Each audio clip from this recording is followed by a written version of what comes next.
महाराज जी।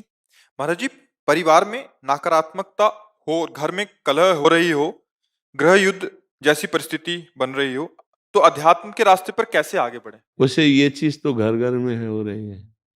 मतलब आप या किसी एक घर की ये बात नहीं कर रहे, आप ये सार्वभौम बात कर रहे हैं, क्योंकि जब तक शास्त्र का स्वाध्याय नहीं है और आचरण सद नहीं है, नाम जप नहीं है, दूसरों के प्रति श्रद्धा नहीं है, तो हर घर में कलह है।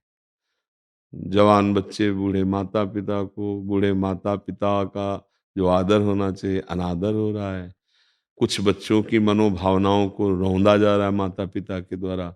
पिता भी ऐसे हैं जो पोषण करने वाली वृत्तियों में शोषण कर रहे हैं। तो कई जगह घूम करके अगर बुद्धि को देखा जाए तो धर्म विरुद्ध आचरणों के कारण हर घर में कलह हो रही है। कोई बिरला ऐसा घर होगा जिसमें प्रियता हो, पति पत्नी में प्रियता, पिता पुत्र में प्रियता, भाई भाई में प्रियता। कलह की प्रधानता होने के कारण ये सब अशांति में बदल रहा है। क्यों कलह क्यों होता है? क्योंकि अपनी मान्यता के अनुसार अपने को सुख भोगना है। जहां हमको अपने सुख में बाधा पड़ेगी वहीं कलह हो जाएगा। तो हमें लगता है कि जहां कलह हो वहां अपने को शांत करना सीखे, उनको शांत करने का उपाय करेगा तो क्रोध बढ़ जाएगा और कलह और बढ़ जाएगी। अगर हम अपने को शांत करना सीख लें तो शायद हम कलह से बच जाएं। कलह को तो नहीं हटा सकते क्योंकि बुद्धि अशुद्ध हो रही है। देखो कई बार हम प्रार्थना की है कि जो हमारे नवीन भाई बहन गंदे आचरणों में उतर रहे हैं, ये सदगृहस्थ नहीं बन पाएंगे। इसलिए नहीं बन पाएंगे कि हमारी जैसी वृत्ति होती है वैसे ही हमारी वृत्ति पुष्ट भी होती है। जैसे हम आज से शुरू किया 10 बार नाम जप करना, कल करेंगे 12 बार, 15 बार, 18 बार, और हम 2-4 महीने जपें तो अब बिना जप किए हमको अच्छा नहीं लगेगा। लगे ना? ऐसे हमने आज बॉयफ्रेंड बनाया, फिर उसको बॉयफ्रेंड बनाया, फिर उसको बनाया, या गर्लफ्रेंड बनाया, ब्रेकअप किया, ऐसा ऐसा। अब हमारी वृत्ति वो पुष्ट हो रही ना अनजाने में। वो वृत्ति जब हम गृहस्थ में जाएंगे तो पुष्ट वृत्ति है, अब हमें चैन नहीं पड़ेगी। क्या वो गृहस्थी कलह युक्त होगी या शांति युक्त? विचार करके देखिए, कलह युक्त होगी ना। हाँ, अब हमारी मांगे बढ़ गई, हमारी वासनाएं बढ़ गई, हमारी प्रियता एक जगह रही नहीं, तो कलह तो होगा ही, अशांति तो होगी। अब नए बच्चे हैं, अब उनको अर्थ चाहिए, पिता की इतनी सामर्थ्य नहीं है, फिर वो गलत मार्गों में उतर जाएंगे क्योंकि उनको नशा चाहिए, उनको व्यभिचार चाहिए, उनको ये दिखाना है कि हम तुमसे कम नहीं हैं, हम भी किसी। बस ये सब जो बाहरी मान्यताएं हैं, ये हर घर में कलह हो रही। हर घर में कोई वही बकाया है जो थोड़ा धर्म से चलता है, नाम जप करता है और संतों का सत्संग सुनता है, स्वाध्याय करता है, वही बच सकता है। नहीं, हम हर घर का मतलब यहां भी हर घर में कलह हो रही, यहां भी कलह हो रही। मन घसीट रहा है भोगों की तरफ, इधर उधर उधर। कितनी अशांति पैदा की हुई। जरा देखो आप, मान लो आप विवेकवान हैं, बुद्धिमान हैं, तो आप अंदर विचार करके देखिए, क्या शांत है? क्या इस घर में कलह नहीं हो रही? ये क्या कलह शून्य हो गया है? अगर कलह शून्य हो गया है तो आनंद में मगन हो जाना चाहिए। कलह शून्य का मतलब न सोचति न कांक्षति, समा सर्वेषु भूतेषु मद भक्तिम लभते पराम। न कोई अब सोच है, न कोई चाह रह गई, तृप्त हो गया है, आनंद मगन हो। ऐसा ना इस घर में है और न बाहर है। जब तक धर्म से नहीं चला जाएगा, भगवदाश्रय, नाम जप और शरीर भी पवित्र आचरण वाला, शरीर का बड़ा प्रभाव पड़ता है। देखो, अगर हमारा शरीर अपवित्र रहेगा तो हमारी इंद्रियां और मन अपवित्र रहेंगे। इंद्रियां मन अपवित्र रहेंगे तो हमारे विचार गंदे रहेंगे, अपवित्र रहेंगे। अब जब विचार गंदे, मन गंदा, इंद्रिया गंदी, शरीर अपवित्र, तो शांति किसको मिलेगी? सुख किसको मिलेगा? फिर वो क्या, चिड़चिड़ा स्वभाव, कड़ुआ स्वभाव। कुछ ऐसे दृश्य जैसे संसार में देखे ना कि लगता है कि ये मनुष्य रूप में राक्षस है, ऐसा निर्णय होता है। क्योंकि राक्षसी बुद्धि बढ़ गई है। अरे जैसे बूढ़ी माँ है, उसको जवान बच्चा पीट रहा है, ये राक्षस नहीं।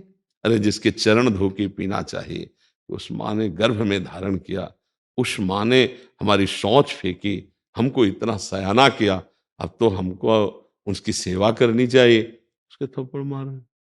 ये राक्षसी बुद्धि बढ़ गई। पिता ने जीवन भर कमा कर अपने बच्चों को, 2 बच्चे 4 बच्चे पढ़ा लिखा के बड़ा किया, सब संपत्ति दे दी प्यार में, वो पिता के ही विपरीत हो गए।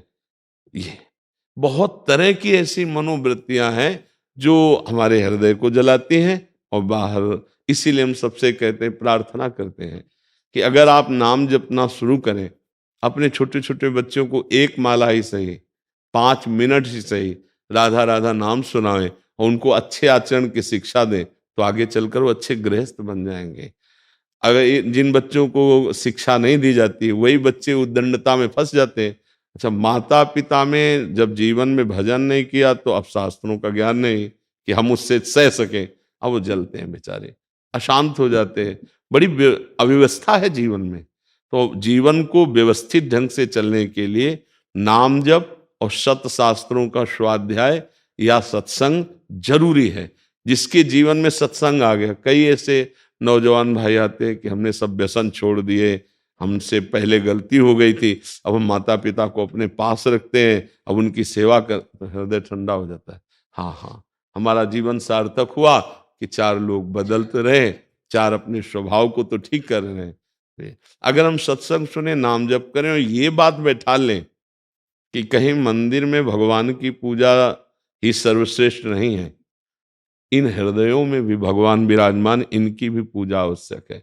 सबके हृदय मंदिर में गोविंद विराजमान, चाहे वो माँ हो, बहन हो, पत्नी हो, पुत्र हो, परिवार, वही हैं प्रभु।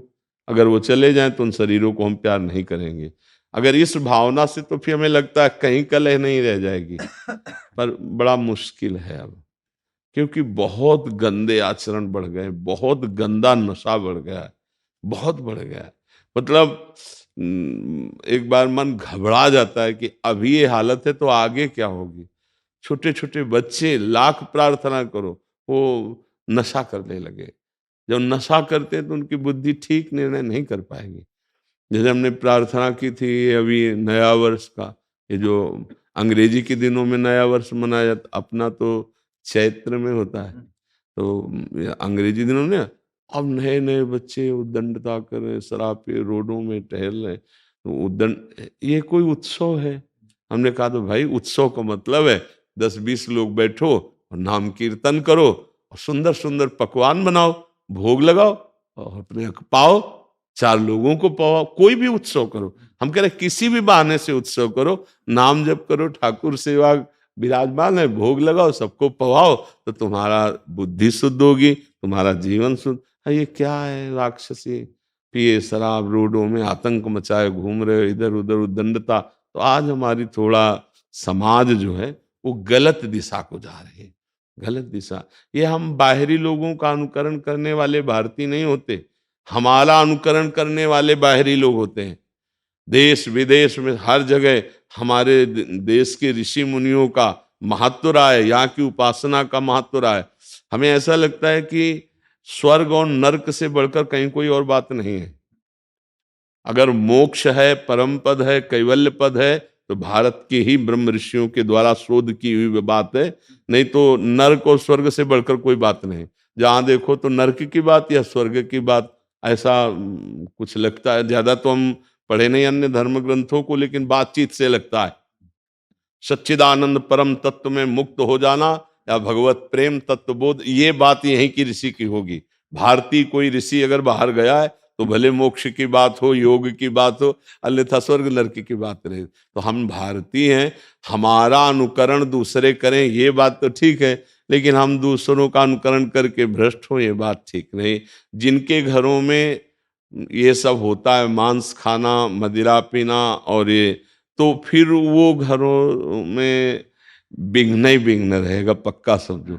और जिनके घरों में 10 मिनट भगवान नाम कीर्तन होता है, ठाकुर विराजमान, आरती होती है, तो निश्चित समझो हम मान सकते हैं कि कुछ समय के लिए उनके पास धन ज्यादा ना हो, दुख भरी समस्या ऐसी दिखाई दे, लेकिन वो उनका कुल पवित्र होगा, उनका हृदय शांत होगा। एक दिन वो दीपक की तरह जलेंगे और बहुत आगे तक जाएंगे।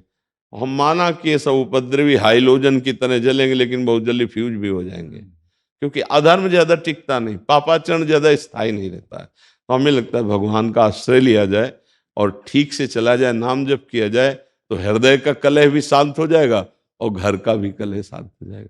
क्यों? सर, मैं ये कहना चाह रहा हूँ कि मैंने परिवार बच्चों के लिए सब कुछ किया, नौकरी छोड़ दी परिवार बच्चों के लिए। 6 साल पहले नौकरी छोड़ दी, गवर्नमेंट जॉब था, छोड़ दिया, बच्चों की सेवा करने में लगा रहा। पर साल भर से 3-4 साल से घर में इतना कला, इतना मार पिटाई, हम ही को ही मारते पीटते रहते, हमने घर ही छोड़ दिया। हमने पत्नी बच्चों सब दिल्ली में हम छोड़ के, हाँ वृंदावन, केरला से आए हैं, वृंदावन में, केरला में नौकरी करते थे, छोड़ दिए। और हम अब और कहीं प्रभु के सामने से और कहीं मुझे जाना भी नहीं। इतना मार पीटे, गला तक दबाया मेरा, इतनी बार दबाया गला, सब कुछ दे दिया उनको। ये केवल आपका विषय नहीं है, ये लाखों पिता का विषय है, लाखों लोगों का विषय है। तो मतलब पढ़ाई लिखा वो लोग, रिस्पांस नौकरी पा गए, वो लोग सब कुछ पा गए। वो वैसे हमने सब वर्णन कर दिया है, अभी अभी आपने सब सुना है कि सब।